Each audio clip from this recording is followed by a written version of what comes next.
Yeah, it's going to be going to be challenging. Most of my members think that $1 trillion, which is still an enormous amount of money, is the appropriate amount for this particular place of the coronavirus epidemic. And the Democrats want to spend 3 times that much. So ultimately, we'll have to reach an agreement, and that'll require a compromise. And the Secretary of the Treasury is engaging with Speaker Pelosi to see, whether they can get to some middle ground. Ultimately, the country does need, I think, another boost, another rescue bill. We do have differences over how big it should be.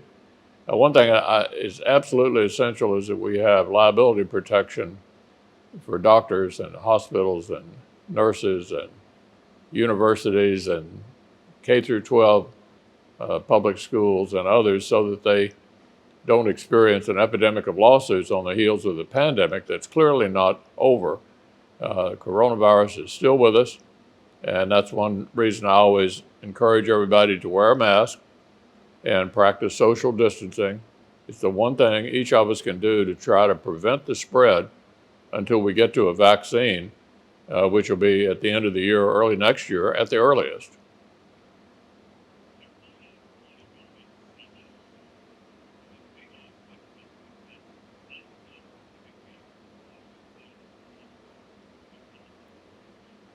Yeah, 3,500 lawsuits have already been filed. The trial bar is laying in wait to sue every entity. And if we have any chance of getting back to normal, we need to have a carve out, if you will, for people who acted in good faith to deal with this pandemic. It wouldn't prevent you from being sued if you were engaged in gross negligence or intentional misbehavior. But if you were simply trying to wrestle with something that we'd never seen before and acting in good faith, you ought not to be successfully sued on the heels of all the other challenges that we have.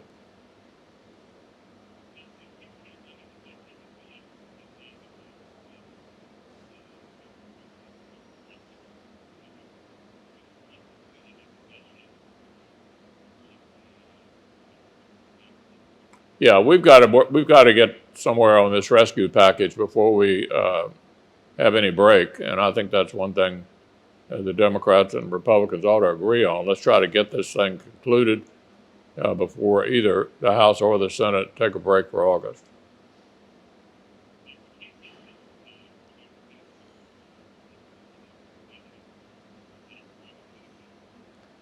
Well, the unemployment issue changes dramatically at the end of this week, and we need to address that and a lot of other things as well.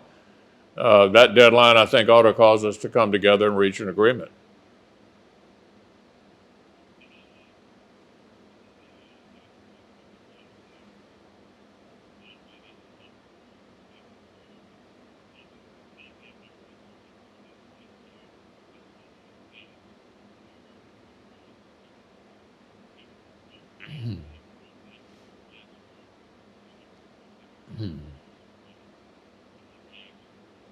Well, hopefully we wouldn't have to deal with a teacher strike on on the given all the other things we have to deal with. I think the question of reopening schools versus remote learning ought to be left up to the local school boards all across America.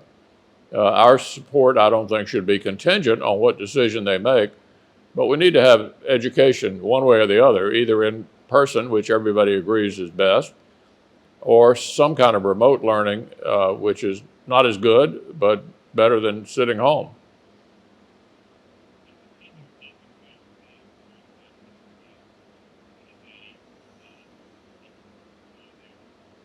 Look, that's going to be up to the local school districts all across America to deal with those kind of issues. What we have put in the HEALS Act is $105 billion to try to help education, K through 12, and colleges deal with this situation. And those decisions about how to deal with it, whether you are in class or remote, or whether you end up having shifts, All ought to be made at the local level.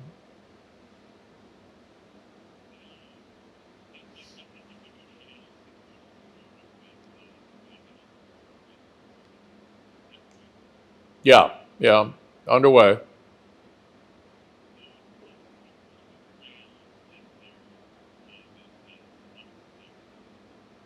Well, in this education area that we're talking about, the amount we plugged in our bill for education is about the same as what the Democrats did, and their much more expensive bill that they passed a couple of months ago. So there should be areas where we can reach an agreement. And of course, we do have an emergency dealing with unemployment insurance, which is important for every American in a time of high unemployment like we're currently experiencing. We need to get together and work out our differences and move forward for the American people.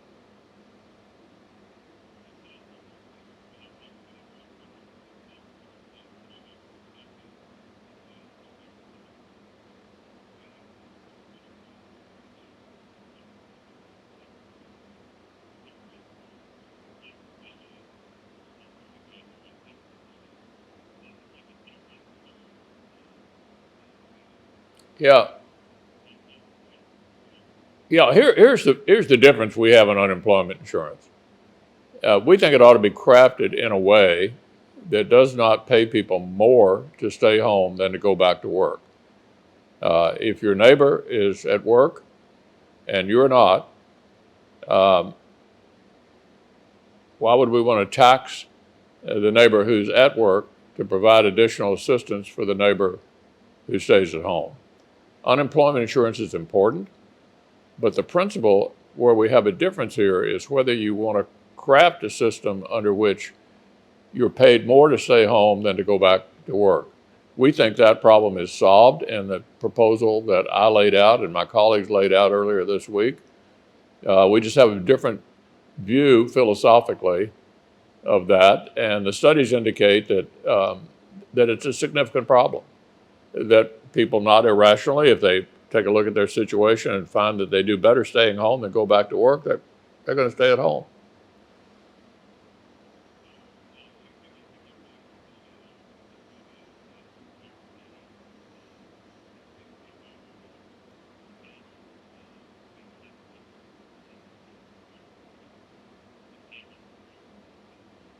Well, we have to because the country needs it, and we have a Democratic House and a Republican Senate and a Republican president.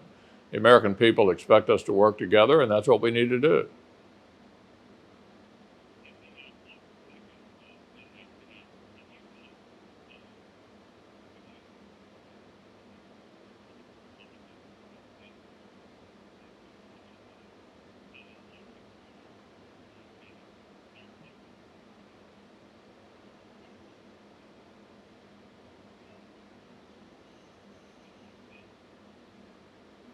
Yeah, look, the key obviously is to get to a vaccine, and people may remember the Manhattan Project in World War II, which was the focus on getting to the atomic bomb and ending the war with Japan. The same kind of focus is in place to get a vaccine and to get us past this. And the earliest estimate I've heard is later this year or early next year.